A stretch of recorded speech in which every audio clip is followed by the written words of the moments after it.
What's going on, everybody? Excuse my voice. I know I'm a little late on the video. I had a busy weekend. It's about 4 in the morning, Sunday. Well, actually, no, this is Monday now. I just got back from Atlantic City and doing a Atlantic City Boxing Hall of Fame thing. And but I got some video of that. It's not the best quality, but don't worry, the camera's coming soon. And if you'd like to donate to the Fight Journal, is going to buy an HD, very nice camera fund. Hey, you want to drop us a buck, $5, $10? You know how to get in touch with me. Excuse my voice. So the IBF World Welterweight title fight between Kell Brook and Errol Spence Jr. It was a decent fight.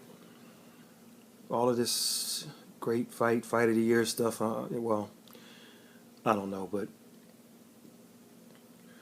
it was a good fight, and got a new champion, DeSoto, Texas native Errol Spence Jr. Now, Kell Brook's not going to, initially at least, not going to make a lot of excuses. I'm sure stuff will come out. There's one thing I heard about that I'm still trying to get some info on prior to the fight that made me, I was leaning toward Brook, and then I went towards Spence Jr., and I'm trying to get a confirmation on it before I mention it. Nevertheless, boy, my voice is gone.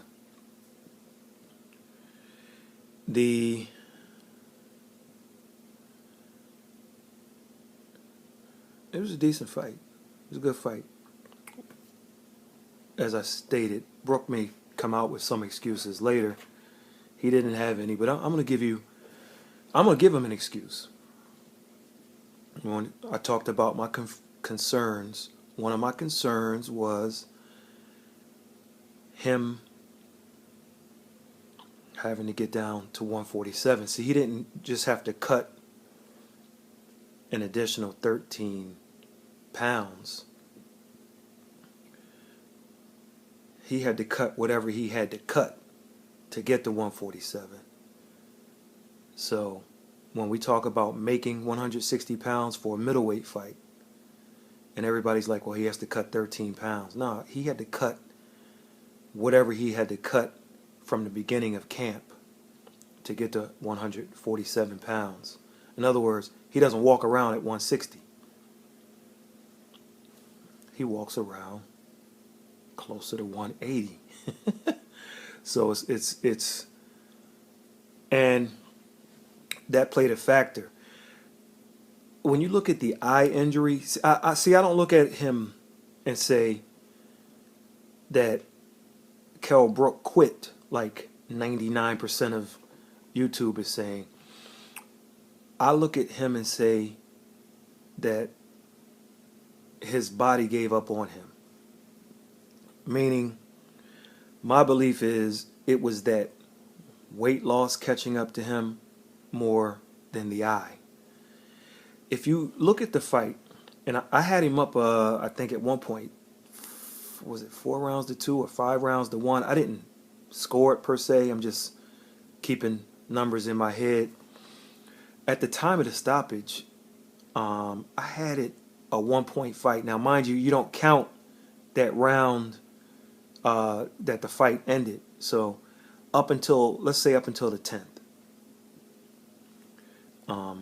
Shout out to my man Dre Clark. He had it 95-94 Spence. And I think my card, was it the other way? 95-90? Either way. I thought it was closer than a couple of the judges had it. Boy, man, maybe I should record this later. With the fight, one of my keys was for Errol Spence to carry the fight fast.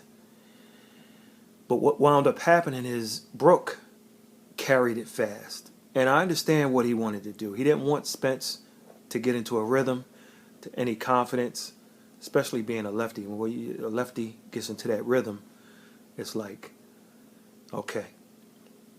So Brook was aggressive early, and I thought a little too aggressive. I thought he should preserve some of his energy for later rounds. And it came back to bite him, in my opinion. Don't get me wrong, it was a good strategy. One that his team thought best. However, it's a risky strategy. And high reward, yes. From the onset, if you looked at Brook's power punches, they didn't have the steam on them that they had, let's say, when he fought other guys like Porter, like going back to the Porter fight, moving forward to the JoJo Dan and all that other stuff. Not saying that those guys are Errol Spence, but I'm talking about the connect when he connected on the punches. They didn't have the steam. Even when he fought Golovkin, didn't have that steam on them. Didn't have the snap on them. And then in the middle round, you see him kind of lunging, kind of jumping into punches, trying to put some mustard on them. And it just, while they were good shots and clean shots through Spence's defense or lack thereof, they weren't typical Kell Brook punches where he's getting full extension and when he's connecting, and I'm like, then he's like getting sloppy and kind of falling in, and I'm like, okay. So his body started to betray him well before the 11th, for sure, and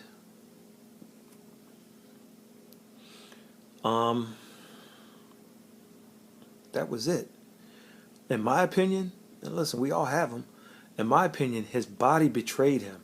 His body quit on him, as opposed to him quitting because of the eye. I think the eye, don't get me wrong, the eye bothered him, and that's a part, not the entire thing. That's part of the rumor I heard coming in, and I'm still trying to get this other piece of this story, because I'm not going to say anything now. I'm going to let it play out, and I guess maybe the next 72 hours and see what comes out, who's going to talk and who's going to say what. But I thought his body betrayed him. I mean, he was gassed, man. If you look at the punch output, how Spence's accumulation just went up exponentially. I mean, it was like, oh boy. And Brook just stopped. He got lost. And listen, his game is holding. He couldn't even do that. And look, he would have taken a point if the referee says, "Look, man, you're holding too much," or whatever. That's his game. That's the game he fought masterfully for the first half and a little bit after the first half of the fight. He was well on his way to doing what he accomplished. He utilized, I want to say, a little inside roughhousing, Bernard Hopkins type stuff. Not as dirty as Hopkins. But the thing I liked about him, and I'm like, okay, he's stronger than Spence. And what I was basing that on, stronger than Spence Jr., is he did the 5-second walk. Every time they tied up, if watch Holyfield versus Tyson. Evander Holyfield thought he would be stronger than Mike Tyson. And when they fought, I guess his thinking was, if I'm not going to be stronger than Mike Tyson, as the fight wears on, I'm going to wear him down and then be stronger than Mike Tyson, who is, let's keep it real, used to putting guys out within the first 4 or 5 rounds. So every time they clinched, early on and through the middle of the fight, and they tied up, Brook would walk him. Brook would walk Spence backwards to the ropes. I mean, take 4 or 5 steps and just walk him to the ropes, lean on him, and then either break and start punching, trying to catch him off the break, or just stepping back and buying himself time. And it was working beautifully. I'm like, he's doing the 5-second walk, the 5-step walk, whatever you want to call it.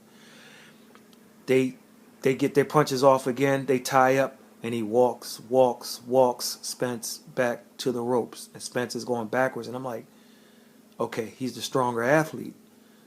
And then it just, poof, disappears. And I've never seen that.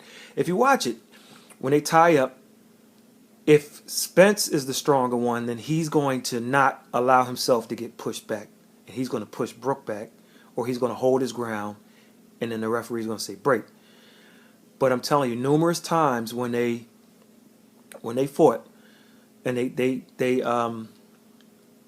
kind of grappled each other, he walked Spence to the ropes and was wearing him down as Holyfield did Tyson. And I'm like, man, he's the stronger guy.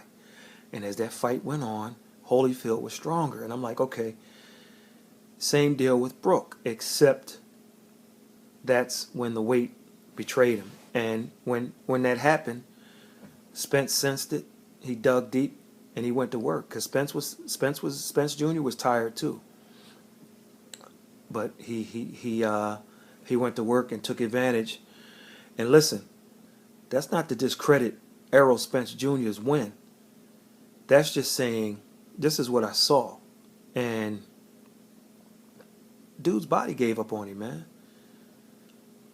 And when he took that protective knee or whatever, that was to buy some time, because he was gassed. He was on his way to getting dropped. And I'm not talking about the eye. I'm talking about his chin or his body. Now, to Spence Jr.'s credit, that body work had a lot to do with it too. So, look, you took the fight at 147. You had to know at some point your body was going to betray you. Maybe he's like Amir Khan in a way, where he's just too stubborn to realize that it can happen to you too.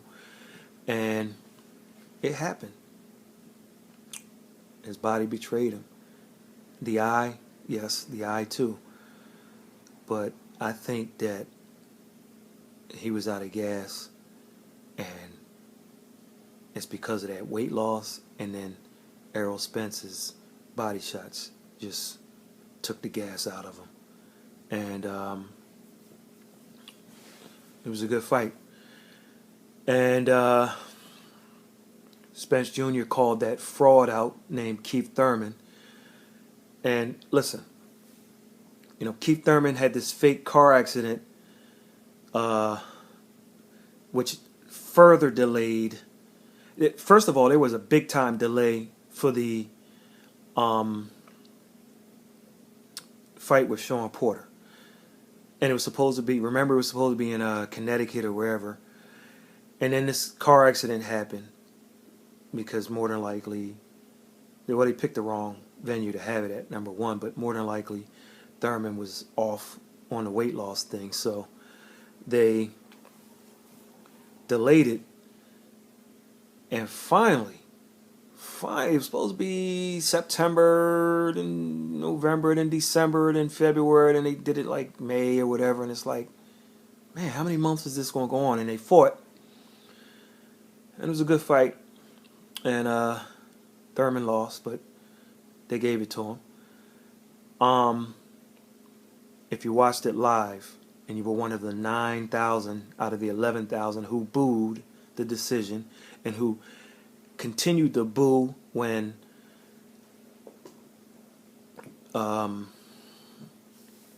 Thurman interviewed, what you saw live and what you saw on TV and what you heard from those damn announcers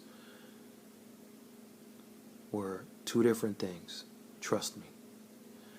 That's why you heard the booing. And remember, those fans weren't there for Thurman. They weren't there for Porter. They had nothing against either guy. So for them to boo like that tells you what they saw live. What you saw on TV, hey, yes, my scorecard did change when I saw the television portion. But what I saw live, Keith Thurman lost. So then, I mean, you now you come up with this, come on, man, upper body injury, calcium deposits. Come on, dude. Really? And now the WBC chief is like, look, we got to keep this thing rolling. So maybe Sean Porter can fight Danny Garcia. Maybe he can fight Terrence Crawford. And I'm like, see, this is Thurman's way out. So now that Kell Brook, Brook lost, but he was going to call Thurman out too. But now that Errol Spence Jr. specifically called your name and said, man, I've been calling this guy out for 3 years. I mean, listen, Keith, he's saying the same thing that you say about you and your Floyd Mayweather Jr. thing. So we got Floyd Mayweather Jr., Keith Thurman Jr., Errol Spence Jr. It's like a triangle. You said you called Floyd out for years and he ignored you. And then you said, now Spence is saying, look, I've been calling you out for the same amount of time. And if you remember, Floyd Jr. used to say, hey, you want to fight me, you got to beat my man Errol Spence first. So if you remember those videos, and you were like, well, who's Errol Spence? He hasn't done anything. Well, Errol Spence Jr. is the #1 welterweight in the world. I don't care how many belts you have. Errol Spence Jr. is the #1 welterweight in the world. He beat the #1 welterweight in the world, and now you need to fight him. But I'm telling you, some shenanigans are going to go on. We'll see what happens. All of that, oh, I'll fight him, I mean, that has to be negotiated, and if the money's right now. Man, come on with that BS, man. Nobody wants to hear that. So you fought once per year, Keith Thurman Jr., once per year for, the past 4 years or 3 years or whatever it's like. And now, because of this injury, you're not coming back this year like you said, are you? And if so, against who? That's the key. No, you're going to fight once a year again, and then maybe fight once next year, hopefully twice. But you need to get off that 10 speed. All right? For those of you who follow me, just think about it. Think about that statement. You need to get off of that 10 speed. Every welterweight in the top 5, listen, they're in some type of VADA testing, except you, Keith. I'm not a fan of the clean boxing program, the WBC/VADA clean boxing program. Not a fan of that because it's a lottery. They may test you or they may not. And while that allegedly keeps people honest, it's like, no, just test them. So if you do VADA testing for one fight or year-round Olympic testing, okay, each of those 3 things, the clean boxing program, the VADA testing for a fight, or the year-round testing, everybody, Sean Porter's enrolled. Errol Spence did it for this fight. Brook did it. Danny Garcia did it. The WBC rules say that you have to do it, but somehow you found a way around it. And listen, you don't have to go on my channel, but look up and listen to, I have it on my channel, listen to the Keith Thurman Jr. versus Danny Garcia conference call, the media call. I forgot what title I put. And go it's somewhere toward the end where they ask about drug testing, and just listen to what you hear. Danny kind of struggled with the question a little bit. He was like, "No, I'm doing random testing. I'm doing random testing."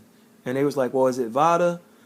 And he's like, "I'm doing random testing. I'm doing random." And it technically it was VADA. But when you listen to it, Keith Thurman is just, he's quiet during the whole. It's like he never gave an answer. It's just this silence. It's like, Keith, you've been talking during the phone. Like, I'm telling you, be suspicious of guys. And I like this guy. I've interviewed him. I used to talk about this guy, hype him up, but be very suspicious of people who fight only once or twice a year, and they're at that world-class level, like a Keith Thurman Jr., like an Errol Spence Jr., like a Kell Brook, like a Danny Garcia. I'm not, you know what, I'm done with it. But the Showtime punch, that thing was grossly off the mark. It had to be. I really liked one thing Kell Brook didn't do as much as he usually does. Once again, I don't know if it had to do with how his body was acting or reacting. Didn't jab as well. I'm not interested in as much as I am as well as I thought he would. And on the flip side, Errol Spence Jr., his jab was effective.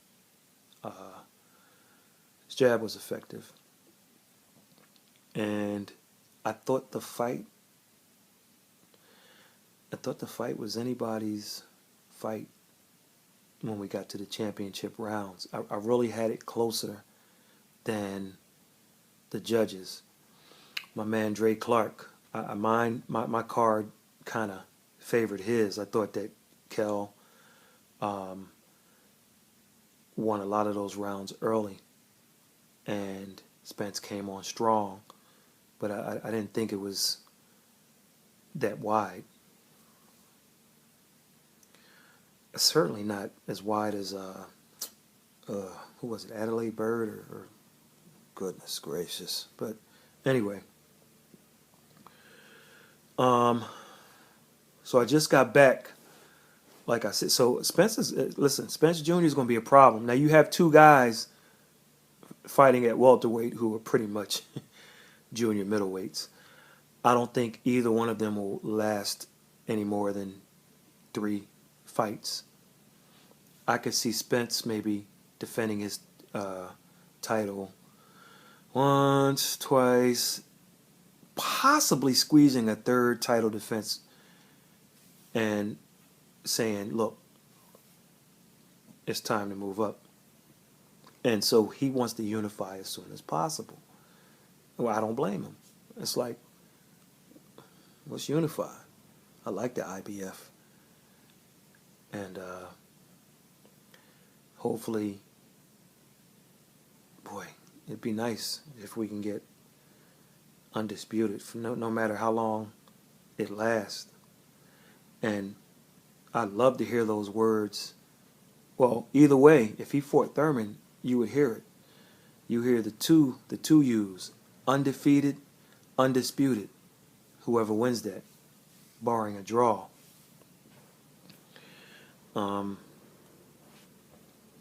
Kell Brook said he could still make 147, and he's got to be joking. Move up, do what you got to do. And, move up to 154. Take a fight at 160, depending on who it is, outside of Golovkin. And, but my recommendation is, son, you're done at 147. It's not going to happen. I don't care what kind of technology you use to lose weight. Everybody was talking about how, oh yeah, well, he's 148 pounds a couple days away, so he's going to make weight. So he's good. Nah, how'd he lose the weight? Once again, did he spend a camp? Did he spend his camp losing weight? Or did he lose a lot of it early and work on some things during his camp? Because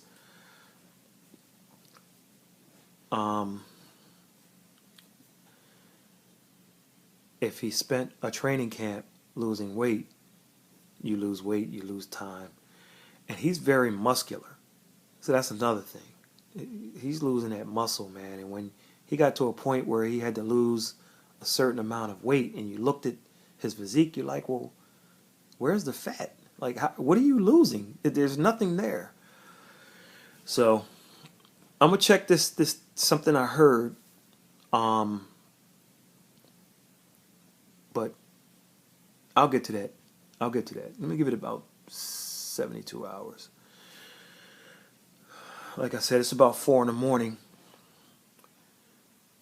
Monday morning, Memorial Day. I just got back from the Atlantic City Boxing Hall of Fame. This was the inaugural class.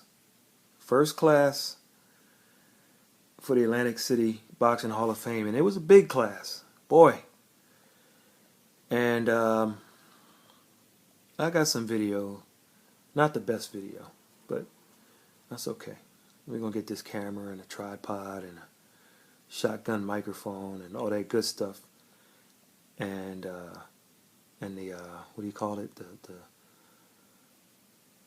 mono stick. All that good stuff. But Atlantic City Hall of Fame, it was a pretty good show. I'm glad I attended that event. And some of the inductees for the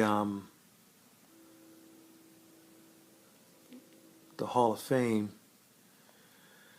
there was Arturo Gatti. Some of the decedents there. One was Arturo Gatti, and another one was Matthew Saad Muhammad. No longer with us physically, as with Gotti, two of the decedents, and also Evander Johnson, if you remember him. He was actually an Atlantic City native, and he died due to injuries suffered in his fight with I believe that was what was that, Jesus Chavez,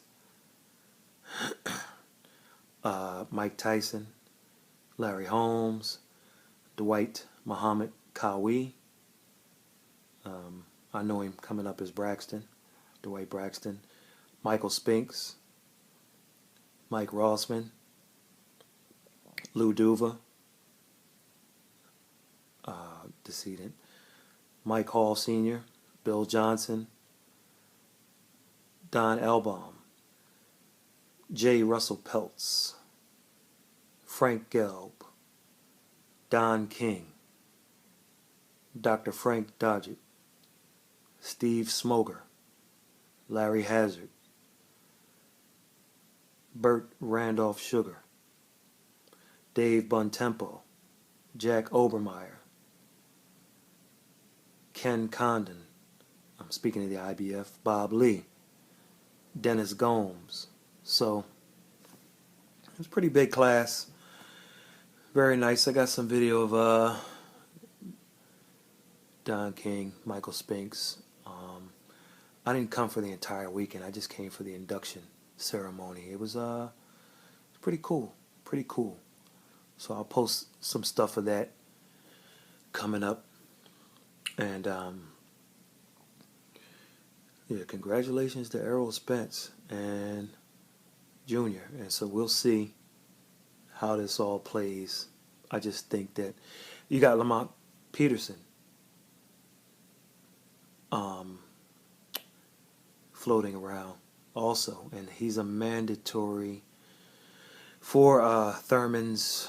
Man, this ain't gonna play out the way.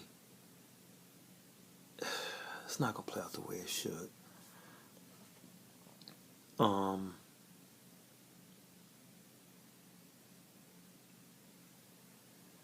So we'll see. Next week we got another fraud, a bigger fraud, possibly the biggest fraud in boxing. He's punching, don't get me wrong, but this guy hasn't fought his mandatory in like 3 years. And the WBC and the PBC, you know what?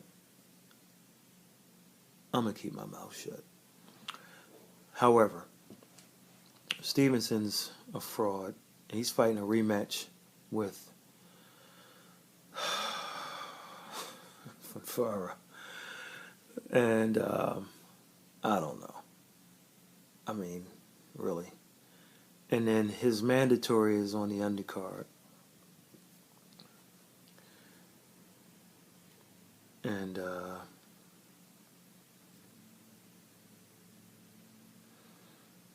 I don't know. So, Eliter Alvarez, 22-0. He's going to step in the ring. Oh, he's VOD enrolled. He's going to step in the ring with Jean Pascal, who has seen better days. And, of course, Stevenson has his fingers crossed that Pascal can pull off the upset so that, who knows, he'll fight Jean Pascal next, for all we know. I don't know. Anyway, so we have that next week. And, boy, we're getting close to that Kovalev award rematch. And we'll hear some news possibly this week on Klitschko probably accepting a rematch with Joshua. And then we'll see what happens, how that plays out. If Joshua takes it, then there may be an issue with the International Boxing Federation for sure. And maybe he can pull a con like some of the WBC guys and get a little, oh, well, I'll go ahead and fight this one and keep the belt. But he has to fight such and such next. We'll see. We'll see. That's it. I've talked enough. My voice is gone. I got some cleaning up to do. Got to clean my bathroom. Got to clean. I still got luggage from Vegas. This is Canelo week. Canelo Chavez Jr. week. I still got a quarter of a suitcase that that's just been like sitting around. So see if I can do some spring cleaning, clean the old car out tomorrow too. And got some t-shirts to send. I haven't forgotten you guys. I know you probably like, where's my t-shirt? Working on getting the camera. Hey, if you got an extra $1 lying around, I don't usually ask for money, but I really want to get this one camera. But I'm not sitting there saying, hey, if you got $25, if you got $50, nah. If you got $1, that's one less dollar I have to pay. If you don't, that's fine. We don't really ask for anything. And more than likely it's going to continue that way. What else? Georgie Groves. Congratulations, the old Georgie Groves. He finally got over the hump. And did his thing too, so What more can I say?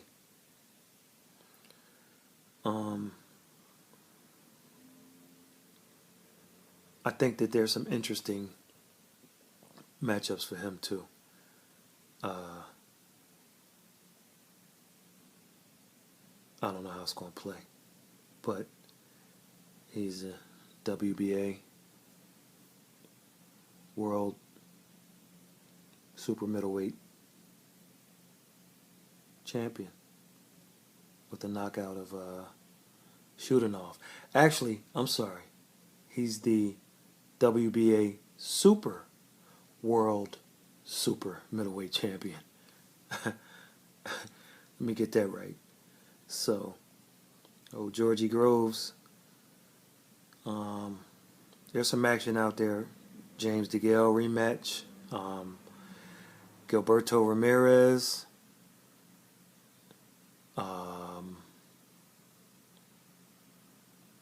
Chris Eubank.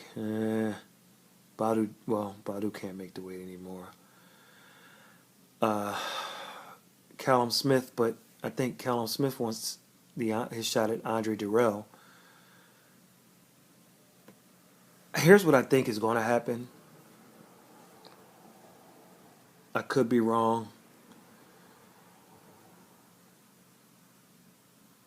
And if I'm wrong, it'd be the first time I've been wrong in about 25 years. But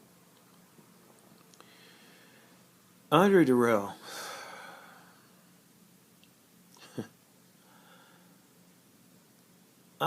first of all, I don't even know how much he has left.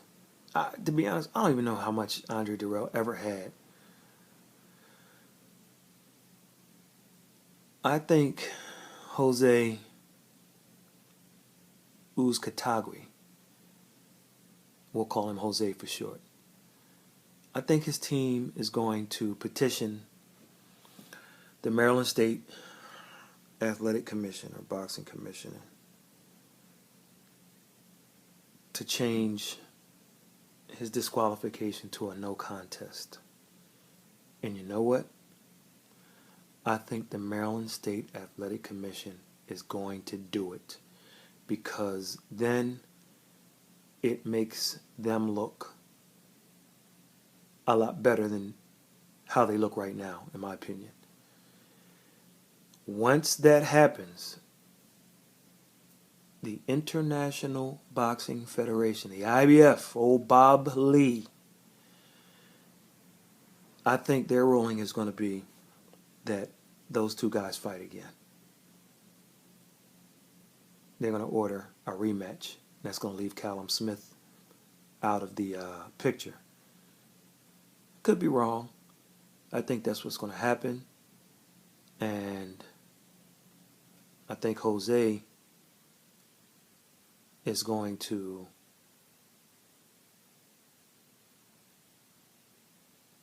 try to put Dirrell's lights out a lot sooner. Dirrell was on his way out with the second punch. There were two punches before the bell and one slightly after. That second punch did the damage, and I think he was on his way out. Could be wrong. Don't care if I'm wrong. Oh, no. You know what? I'm sorry. Callum Smith is Anthony Dirrell's. So, yeah. That's what it is. He'll fight Anthony Dirrell. And so we'll see. We'll see what happens with this Andre Dirrell situation. They're gonna have to make a ruling on it soon. And then whatever the commission does, the IBF will kind of play off of that and see it. But anyway, I'm talking with my eyes closed. I appreciate everyone who listens, who comments. We don't always agree, but for the most part, the guys who do comment, who leave their commentary, are classy. They come with a great point. Shout out to my man Abia. Shout out to Faraz, Strictly Boxing. Check out Abia. It's he comes. Abia is not. Abia comes at a different angle with his stuff, and he's changed his stuff up recently. So start like a year ago or something like that. Um, I like Abia. It's Aebiaa. Bia. That's my dude from Newark, New Jersey. And what else? Speaking of Newark, New Jersey, I'd like to see Marvin Hagler, a part of that Atlantic City Boxing Hall of Fame. Everyone seemed to have a tie with either Atlantic City or the state of New Jersey, and I'd like to see Hagler get in there next year if you have it for the second annual Hall of Fame. There's some other guys I sure like to see. Shout out to Precise Presenter. Shout out to the Fact King, Diplomats. Shout out to a whole lot of people. I just enjoy watching you guys more than I like giving my opinion. And that's all it is opinion. We disagree. We may ask questions. We may give our points and still disagree, but life goes on. Some people take this stuff a lot more seriously than they should. I'm not one of them. I go back and forth with guys. I got a weird sense of humor, so some guys I say things and they're like, "Man, why are you crazy?" And they call it this. They think I'm doing this trolling thing. Man, look, that's not a word in my vocabulary, man. I got a sense of humor. I might be joking, kidding, all that, whatever the hell that troll stuff means. That I don't know what that stuff means, and don't care. So, but everybody keep it up. All the boxing channels. I don't get into all this YT versus LD. Man, look. Guys just need to be respectful. Come with your opinion. Argue your points if you need to disagree. And keep it rolling. Thunderdome Boxing Talk. I mean, who else am I forgetting? Billy. I like Billy C.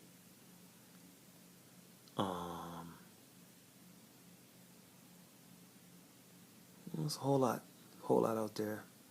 So I'm conspiracy dude. I like him. He doesn't do boxing. CD Fury. I think he changed it too. DPG Uncut TV. They got some stuff coming up, especially with this Tupac biopic or whatever movie that's coming out. They got a lot of guys who have some stories to tell. Enter the Arenas. Cool. Dude is crazy, but he makes me laugh. He cool. Jay Calderon, Boxing Talk. I like him. I think he does a lot of splicing though. I gotta ask him about that. He be rolling with it though. Made man. He's cool. He good people. And the list goes on. At the end of the year, I'm gonna do a big shout out. Shout out to Paul Gant, getting it done. I'm gonna give a shout out to a whole lot of people. Ricky Williams.